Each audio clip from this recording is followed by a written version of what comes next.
옆에 계신 분들과 함께 인사 나눕니다. 하나님께서 힘 주십니다. 이렇게 인사하겠습니다.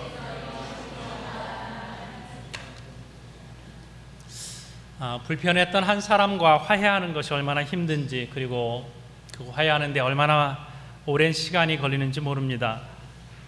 지난주 설교 말씀을 듣고 어느 성도님이 저에게 다가오셔서 이렇게 말씀해 주셨습니다. 목사님의 설교 말씀을 듣고 깨달음과 찔림이 있어서 4년 동안 말 한마디 지내지 않던 사람과 전화로 화해하였습니다. 이렇게 말씀하시면서 환한 표정을 짓는데 그 표정을 제가 잊을 수가 없습니다. 너무 감사하고 또 설교자로서 보람 있고 행복했습니다. 그리고 제가 그 성도님의 허락을 받고 설교 시간에 잠깐 나누도록 부탁을 드렸고, 또 그 성도님이 저에게 문자를 주셨습니다. 잠깐 소개하겠습니다. 요즘 몇 주 동안 목사님의 설교 말씀을 들으며 사람과의 관계가 편해지길 기도했습니다. 저에게는 오랫동안 불편한 사람이 있었고, 그런 마음을 가지고 산다는 것이 교회를 안 다니는 사람보다 더 나쁘다는 생각이 들었습니다. 사랑을 외치는 교회를 다니면서 전 마음에 미움이 가득했습니다. 특히 기도하면서 오랫동안 미워하던 사람이 계속 떠올랐습니다. 그동안은 제가 너무 힘들어서 연락을 끊고 살았던 것은 아닌가 생각합니다. 상대방이 잘못한 것만 생각해 왔습니다. 그 사람은 저에게 잘못했으면서도 단 한 번도 저에게 미안하다는 말을 하지 않았고, 자기도 몰라서 그랬다고 변명만 했습니다. 몇 년 동안 미안하다는 말을 먼저 해주기를 기다렸는데 오히려 그 사람은 내가 자기를 무시한 거라고 했습니다. 그래서 저도 그 후로 연락을 안 하고 4년 동안 살아왔습니다. 요 몇 주 동안 말씀을 들으며 계속 생각났습니다. 용서는 앞뒤 없이 하라고 했는데 그렇게까지는 용기를 내지 못했습니다. 우연한 기회에 통화를 하게 되었고, 통화를 하면서 상대방은 저에게 사과를 했고 저에게 미안하다고 했습니다. 그리고 저는 그 사과를 함께 받아들이며 고맙다고 했습니다. 그리고 저는 교회에서 목사님의 말씀을 들어서 용서할 수 있게 되었다고, 그리고 신앙생활하는 것이 나에게 힘이 되었다고 했습니다. 그렇게 저는 어려운 화해를 했습니다. 교회를 다니기 전과 다닌 후로 나눈다면, 이제 교회를 다닌 이후로, 용서를 한 이후로 저에게 마음의 평화가 생겼습니다. 저에게 온 문자입니다. 저는 성도님의 용기를 보면서 이렇게 생각했습니다. 이렇게 용기를 내는데 얼마나 힘든 씨름을 했을까. 아침이 올 것 같지 않은 날을 얼마나 많이 보냈을까. 얼마나 많이 분하고 얼마나 두려워했을까. 그리고 주중에 저에게 보여주었던 그 행복한 표정을 제가 잊을 수가 없습니다. 멋진 표정이었고요. 세상의 모든 근심과 문제들을 한순간에 다 내려놓은 그러한 표정이셨습니다. 영영 오지 않을 것만 같았던 그 행복한 아침이 그분에게 왔던 것입니다. 여러분, 심은 대로 거둔다는 말 혹시 경험하시나요? 그 진리가 나에게 적용되는 것인지 혹은 다른 사람에게만 해동되는 것인지, 누군가를 지적할 때 심은 대로 거둬 이렇게 말을 할 수 있는 것인지, 아니면 내가 그 말씀을 실감하며 사는지 모르겠습니다. 오늘 내가 베푸는 친절이 언젠가는 다른 방식의 친절로 나에게 돌아오며, 오늘 내가 행하는 선행은 그 언젠가 반드시 열매를 맺는다는 진리, 내가 남의 마음을 아프게 하면 언젠가 내 마음에 아픔이 오게 될 것이고, 내가 남의 눈에 눈물을 흘리게 하면 언젠가는 내 눈에서 피눈물을 흘릴 수 있다는 것, 머리로는 쉽게 생각하고 받아들이지만은 그것을 뼈저리게 믿고 나가는 것은 쉽지 않습니다. 오늘 본문에는 야곱이 등장합니다. 그 야곱은 쩔뚝거리면서 해돋는 화평의 아침을 맞습니다. 그 행복한 이야기가 오늘 본문입니다. 야곱은 복을 받은 사람입니다. 복을 무엇으로 표현할 수 있을까? 기준이 무엇일까? 여러 가지 부분을 이야기를 하겠지만, 야곱은 본인이 집착해서 얻어낸 복이 있습니다. 그의 성품을 생각을 하면 그는 복받을 만한 성품은 결코 아닙니다. 사기꾼이죠. 이렇게 살면 안 되는 것이죠. 우리가 생각할 때 하나님도 이런 사람에게는 복 주시면 안 될 것만 같은 그런 마음을 우리가 갖습니다. 어느 정도 그가 복을 받았다면 어쩌면 그의 열정 때문인지 모르겠습니다. 철저하게 자기중심적인 사람입니다. 자기만 아는 사람, 자신의 욕망, 이것을 이루기 위해서 무엇이라도 하는 이런 사람입니다. 자기중심적인 축복에 집착하던 사람, 그렇기 때문에 양심까지도 별로 중요하게 여기지 않는 그러한 사람, 속이는 것이 몸에 배인 사람이 야곱입니다. 그래서 아버지를 속여요. 여러분, 이게 가능합니까? 아버지를 속인 사람이 복을 받고 형을 속인 사람이 복을 받았습니다. 자기가 원하는 사람과 결혼하기 위해서 14년간 집착했던 사람입니다. 그 집념으로 잘 살아보겠다고 진취적으로 나아갔던 사람이 야곱입니다. 이렇게 생각했던 것 같습니다. 내가 원하는 그것을 손에 넣으면 나는 행복할 것이다. 어떻게든지 그것을 취하고 말 것이다. 그럼 부자가 되면 복을 받은 것일까? 가정을 크게 이루고 자식을 12이나 두면 복을 받은 것일까? 그의 꿈은 야망이었습니다. 어떻게 보면 요즘 사람들이 일반적으로 말하는 그 복의 기준, 그 사람 복 받았어 라고 말하는 기준이 야곱이 말하는 기준과 거의 정확하게 일치하고 있는 것은 아닌가 생각하게 됩니다. 자, 자기가 얻은 재물들 가지고 자신의 아들들 데리고 외삼촌 라반의 집을 떠나서 고향으로 갑니다. 그런데 고향에 점점 가면 갈수록 이게 아니다라는 생각이 듭니다. 전에는 자기의 소유만 보아도 뿌듯하고 사람들 앞에 자랑하고 싶었는데 고향으로 가면 갈수록 전혀 그런 마음이 들지 않습니다. 자식들이 잘 대해주고 아내들이 순종하고 이 여러 가지 자신이 내세울 만한 것들이 있었음에도 불구하고 전혀 행복하지 않습니다. 우리가 읽지는 않았는데 그 앞에 7절이나 12절에 보면 이런 말씀이 있습니다. 심히 두렵고 답답하여 내가 그를 두려워함은, 두렵고 답답함이 아주 강렬하게 밀려오고 있습니다. 어쩌면 그 길을 계속 가고 싶지 않은 것이 야곱의 마음인지도 모르겠습니다. 그리고 나서 그 이유를 알았어요. 내가 왜 이 많은 소유를 가지고도 행복하지 않은지, 내가 왜 이렇게 불안하고 두려운지, 내가 왜 이렇게 답답한지 이유를 알았어요.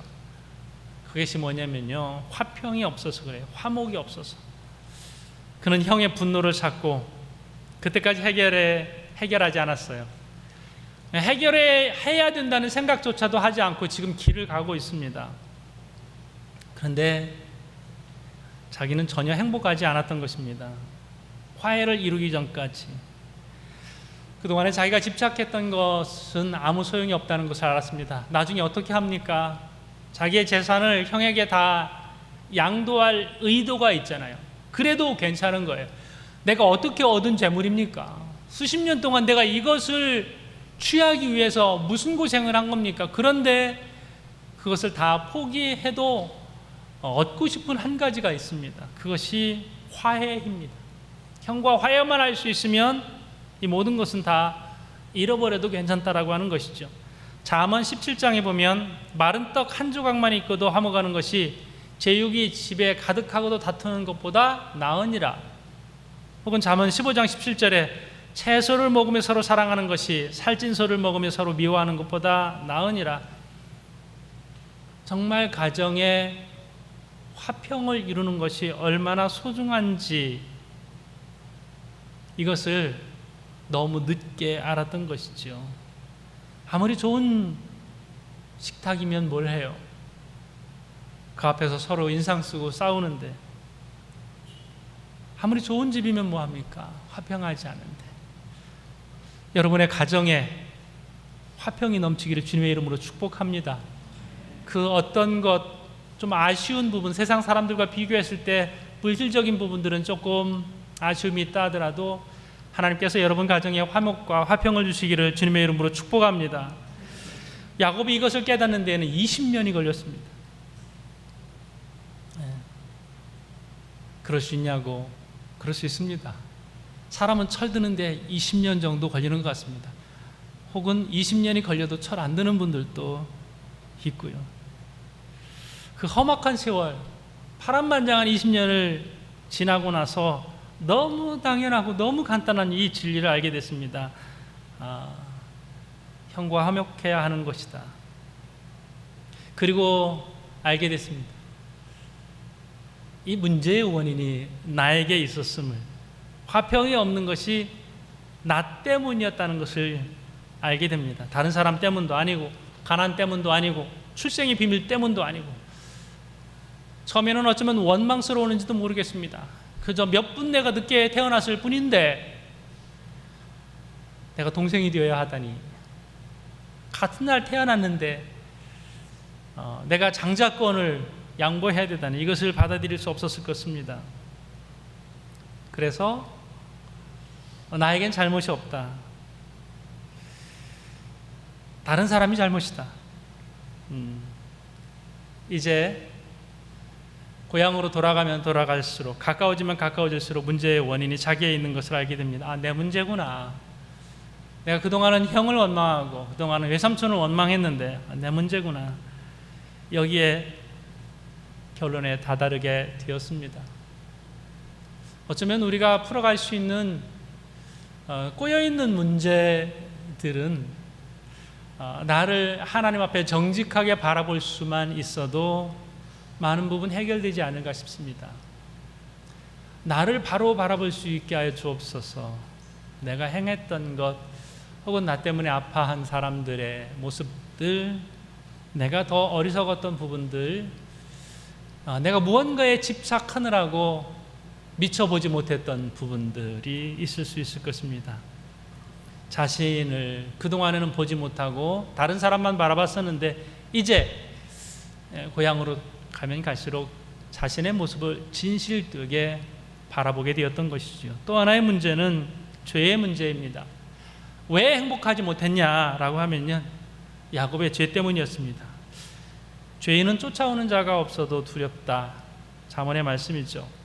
누가 뭐라고 해서도 아니에요. 혼자서 두려운 것입니다. 혼자서 마음이 평안하지 않습니다. 하나님 앞에 자신이 해결하지 못한 것 때문에 그렇죠. 스스로 하나님 앞에 회개하고 돌이키는 것, 그것밖에 해결의 길이 없는 것입니다. 하나님, 제가 잘못했습니다. 저의 죄 때문입니다. 참 어렵습니다. 진실되게 죄를 하나님 앞에 고백하는 것이 쉽지 않습니다.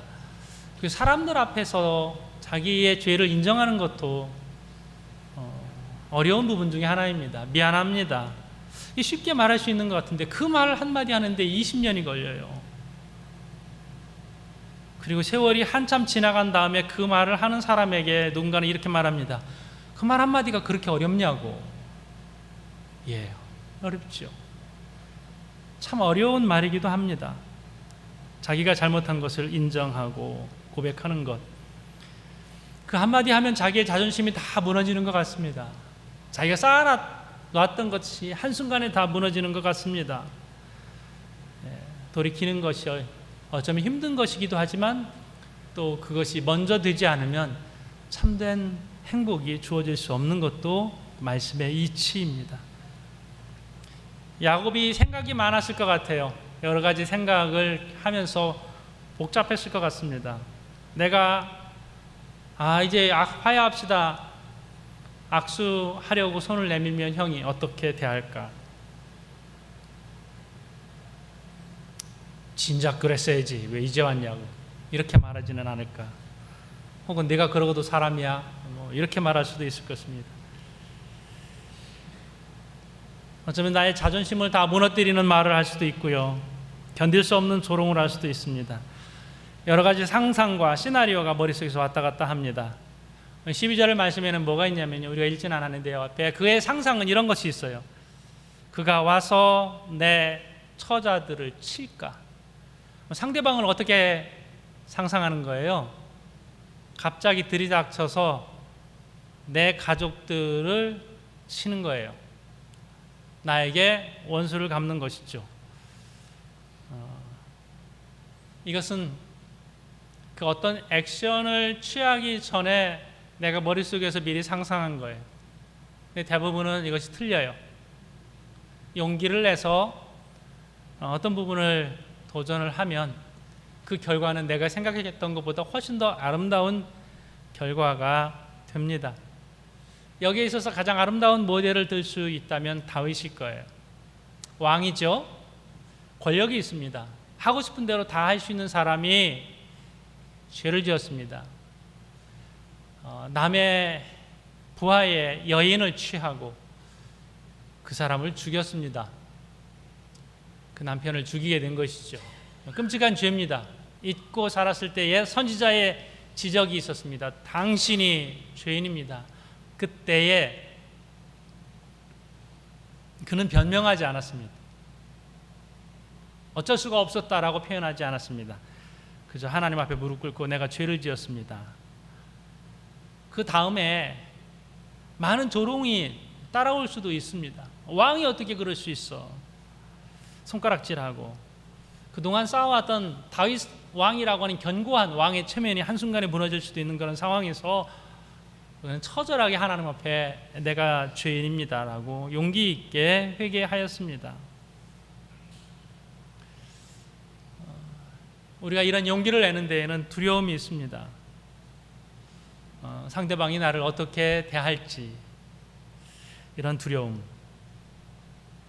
나는 아무렇지도 않게 잊고 있었는데 피해를 준 사람, 가해한 사람이 아무렇지도 않게 재산 늘려가면서 자식들 사랑하면서 그렇게 즐겁게 살아왔다면 상대방은 얼마나 긴 시간 동안 분노해 왔을까 생각하지 않다가 이제서 생각이 나는 것이죠. 그런데 20년 동안 그렇게 나를 미워했을 형님이 어떻게 나올 것인가? 지금 상황은 사자를 먼저 보내고 그리고 소식을 듣습니다. 형님이 오기는 오는데 400명과 함께 옵니다. 그러면 나는 어떻게 될 것인가? 내 가족은 어떻게 될 것인가? 여러 가지 상상을 합니다. 여전히 그렇게 살아왔기 때문에 그 사람 용서하는 방식도 화해하는 방식도 거기서 벗어나지 못하고 있는 안타까운 야곱의 현실이 여기 있습니다. 불안하고 두렵습니다. 정면으로 부딪힐 용기가 없어요. 그래서 꾀를 내는 것이죠. 꾀를 가지고 살아왔고 화해하는데도 꾀를 냅니다. 이렇게 말하는 사람이 있습니다. 우리가 일반적으로 쉽게 그렇게 말할 수 있습니다. 조건적 용서. 그 사람이 만약 나에게 와서 이런 액션을, 내가 원하는 이러한 액션을, 이러한 화해의 제스처를 하면 그때 내가 용서하고 받아들이겠습니다 라는 것이죠. 주님께서 말씀하신 기준이 우리 그리스도인들의 기준이 되겠죠. 상대방이 어떻게 반응을 보이든 그것은 상대방의 몫이고 나는 내가 할 용서 혹은 내가 주님으로부터 받은 명령, 그것 순종하면서 가는 것이죠. 자, 오늘 야곱의 모습은 그렇게 아름답지는 않습니다. 머리를 둘로 나누죠. 한쪽 치면 한쪽으로 도망간다고. 사람을 먼저 보내고 뇌물을 먼저 보내고 마음을 어떻게든지 내가 집착했던 물질이지만 상대방도 그걸 좋아하는 줄 알고 미리 보내고 마음을 녹이려고 애를 씁니다. 뒷문 다 열어놓고 흥정을 시도했다가 안 되면 도망가겠다라고 하는 것이죠. 잔꾀로 시작해서 여기까지 왔고 마지막 화해의 순간까지도 잔꾀를 부리는 어리석은 야곱의 모습이 여기에 있습니다. 그래도 불안합니다. 여러분, 지금 여기 야곱이 해 돋는 아침을 맞이하게 되기까지는요, 그의 인간적인 모든 방법들을 통하여서 하나님께서 일하시지 않았어요. 맨 마지막에 어떻게 되냐면요, 야곱이 홀로 남습니다. 혼자예요. 하나님 앞에 혼자서 씨름하고 매달리고 그 처절한 밤을 보냅니다. 그 뒤에 하나님께서 해결해 가시는 것이죠. 우리는 누구인가 하면 우리는 홀로 외로이 하나님과 함께 밤을 맞이해야 하는 사람이에요. 이게 야곱의 모습이 우리의 모습이 되는 것입니다. 홀로 남아 있습니다. 어디 갔어요? 나머지는 곁에 있던 수많은 사람들 다 어디 갔어요? 먼저 보냈어요. 든든했던 그 모든 사람들이 지금 없습니다. 이제 마지막 결정을 스스로 내려야 하는 그 순간 하나님 앞에 홀로 서 있습니다. 우리가 홀로 태어났고 또 마지막도 하나님 앞에 홀로 대면하게 됩니다. 하나님 앞에 홀로 있는 시간을 만들어 보십시오. 그리고 그 순간만큼은 솔직해 보십시오. 변명하려고 여러 가지 말들, 다른 사람들도 다 그렇게 합니다. 그 사람은 더 나쁩니다. 나는 그래도 하느라고 했습니다. 내가 이렇게 노력을 했습니다. 이 모든 것들 다 내려놓고 말씀 앞에서, 하나님 앞에서 나의 솔직한 외로운 사람의, 고독한 사람의 모습으로 서게 되는 것입니다. 그러면서 기억합니다. 베델의 하나님, 그때 그 외로울 때에 나를 만나주시고 나에게 약속의 말씀을 주셨던 그 하나님, 내가 너와 함께해서 내가 어디로 가든지 너를 이끌며 너를 이 땅으로 돌아오게 할지라, 내가 내게 허락한 것을 다 이루기까지 너를 떠나지 아니하리라 약속해 주셨던 그 베델의 하나님. 그런데 야곱은 그 약속의 말씀에 의지하여서 살지 않고 여전히 자기 힘에 의지하여서 살아왔죠. 회개하는 것이죠. 홀로 하나님과의 관계 회복을 위해서 애씁니다. 잠언 16장 7절의 말씀에 사람의 행위가 여호와를 기쁘게 하면 그 사람이 원수라도 그로 더불어 화목하게 하시느니라. 하나님을 기쁘게 하면 원수와도 화목할 수 있게 된다라고 말씀하고 있습니다. 사람 눈치 보고 사람 앞에 반응하고 하는 동안에 야곱은 간사한 사람이 됐습니다. 이것이 계속 반복되다가 마지막 하나님 앞에 홀로 서 있을 때에 제대로 된 자신의 모습을 보게 되는 것입니다. 밤새 씨름하죠. 씨름. 그런데 하나님과 씨름하였다라고만 되지 않고 하나님과 사람들과 씨름하는 사람으로 기록하고 있습니다. 그렇게 씨름하는 인생을 살아왔습니다. 힘들게 살아왔던 것이죠. 네, 말씀은 분명히 너가 이겼다라고 말씀해 주시면 결국은 그가 천사와 씨름해서 이겼나요? 패했죠. 한두 뼈가 위골되었죠. 이게 가장 큰 축복입니다. 한두 뼈가 위골되어서 쩔뚝거리면서 걷는 야곱의 모습이 축복입니다. 세상에서는 좀 다른 사람보다 더 가지고 있든지 더 건강하든지 하면 축복인 줄 아는데 이제서야 야곱이 아주 밝은 얼굴을 합니다. 어거스틴이 이렇게 말했습니다. 위풍당당하게 불의한 길을 가는 것보다는 쩔뚝거리면서 하나님의 뜻 가운데로 걷는 것이 복이다. 우리는 지금 풍요롭지는 않지만 그래도 정직하게 살아온 것을 재산으로 아는 이들이 있습니다. 하나님 앞에 부끄럽지 않고 진실되게 사는 것, 이것을 우리가 재산으로 여겨야 되지 않을까 싶습니다. 교만하고 아니 죄 가운데 살기보다는 하나님 앞에 한 대 얻어맞고 쩔뚝거리면서 사는 것, 하나님의 뜻을 따라 사는 것, 이게 복이라 하는 것입니다. 이후에 야곱은 쩔뚝거리면서 사는 인생입니다. 그런데 얼마나 그가 쩔뚝거리면서 걸어갈 때마다 하나님 감사합니다, 하나님 감사합니다 이렇게 말하지 않았을까 싶습니다. 겸손의 인생이 된 것입니다. 하나님과의 관계를 바로 한 다음에 야복 나루를 건너서 형님을 대면할 때 이제 두려움이 없습니다. 밝은 얼굴로 형님을 맞이하는데 뭐라고 표현해요? 형님 얼굴을 보니까 이제 하나님 얼굴을 보는 것 같습니다. 이렇게 표현하잖아요. 그때까지 상상만 했던 형 에서의 모습은 공포였죠. 두려움의 대상이었을 텐데 이제 하나님을 제대로 만나고 나니까 형을 만날 수 있는 용기가 생겼습니다. 에서의 모습은 털이 가득한 사람이에요. 아마 요즘에 그런 사람이 없을 것 같아요. 햇볕에 얼굴이 그을러져 있습니다. 사람들이 보면 그냥 범죄자형 혹은 무서운 남성의 모습이 거기에 비춰졌을 것입니다. 가까이 다가설 수 없는 그러한 거친 모습이 에서에게 있었을 텐데 하나님의 모습과 같다 하면서 서로 부둥켜 안고 이제 감격의 순간을 만나게 됩니다. 저는 오늘 아침에 그런 상상을 해봤습니다. 그가 위골되어서 절뚝거리지 않았으면 화해가 이루어지지 않았을 수도 있겠다. 이제 형 에서가 다가오잖아요.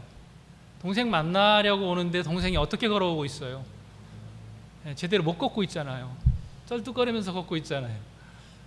너 어쩌다 그렇게 됐어? 무슨 일인 거야? 한순간에 마음이 녹아내릴 수도 있었겠다. 이건 제 상상입니다. 그것 때문에 화해가 이루어졌다면 그것 또한 쩔뚝거리는 것도 하나님의 축복이었을 거고요. 하나님께서 이루신 것이죠. 그는 하나님 앞에서 씨름하고 자신을 내려놓고 그 처절한 밤을 보낸 거고, 나머지는 사람의 마음을 움직이고 녹이고 관계를 이끌어가는 이 모든 것들을 하나님께서 하신 것이다. 이렇게 말씀을 보고 싶습니다. 혹시 여러분에게 어떤 답답함이 있습니까? 기도하고 매달려도 열리지 않는 것, 뭔지 모를 무거운 마음들 있다면 하나님 앞에 홀로 은혜를 사모하는 그러한 길이 있기를 바랍니다. 하나님 앞에 진실되게 설 때에 하나님께서 우리에게 해돋는 아침을 허락하실 것입니다. 그리하여서 야곱이 맞이했던 그 해돋는 아침을 여러분들이 하나님 앞에 진실되게 서심으로 말미암아서 다 맞이할 수 있게 되시기를 주님의 이름으로 축복합니다. 기도하겠습니다.